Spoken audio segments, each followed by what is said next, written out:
ආයුබෝවන් අද 2026 මැයි මාස දෙවන සෙනසුරාදා වෙදර් ටුඩේ තුලින් මම සූදානම් අද උදෑසන 5:30ට කාලගුණ විද්‍යා දෙපාර්තමේන්තුව විසින් නිකුත් කළ නවතම කාලගුණ අනාවැකිය ලෙස අවධානය යොමු කරන්න.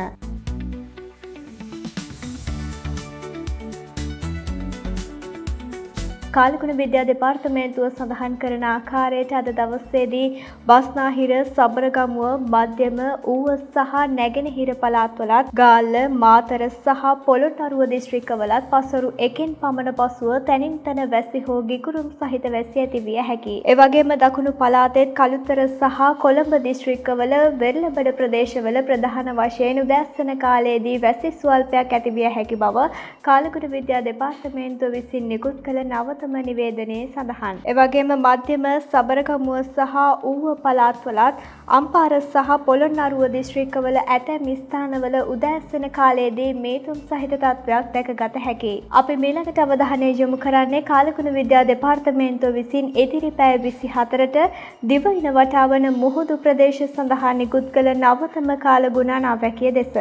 කාලගුණ විද්‍යා දෙපාර්තමේන්තුව සඳහන් කරන ආකාරයට අද දවසේදී පුත්තලම සිට කොළඹ සහ ගාල්ල හරහා හම්බන්තොට දක්වා වෙරළට ඔබ්බෙට වන මුහුදු ප්‍රදේශවල ප්‍රධාන වශයෙන් තැනින් තැන වැසි හෝ ගිගුරුම් සහිත වැසි ඇති විය හැකියි. එවැගේම සුළං නිරිත දිශාවෙන් හමායන අතර සුළඟේ වේගය පැයට කිලෝමීටර් 30-35ක් පමණ වන බව කාලගුණ විද්‍යා දෙපාර්තමේන්තුව විසින් නිකුත් කළ නවතම නිවේදනයේ සඳහන්. එවැගේම හලාවත සිට මන්නාරම හරහා කංකසන්තුරය දක්වා සහ හම්බන්තොට සිට පොතුවිල් හරහා මඩකලපුව දක්වා වෙරළට ඔබ්බෙන් වන මුහුදු ප්‍රදේශවල ප්‍රධාන වශයෙන් සුළඟේ වේගය පැයට කිලෝමීටර් 50 දක්වා වැඩි විය හැකි බව කාලගුණ විද්‍යා දෙපාර්තමේන්තුව වැඩිදුරටත් සඳහන් කළා. ඉතින් මෙන්න මේ විදිහට තමයි අද උදෑසන 5:30ට කාලගුණ විද්‍යා දෙපාර්තමේන්තුව විසින් නිකුත් කළ නවතම කාලගුණ අනාවැකිය දැක්වෙන්නේ. දිනෙන් දින යාවත් කාලීන වන පුවත් දැන ගැනීමට දැන්ම කොළඹ ටයිම්ස් අපගේ YouTube නාලිකාව subscribe කරන්න.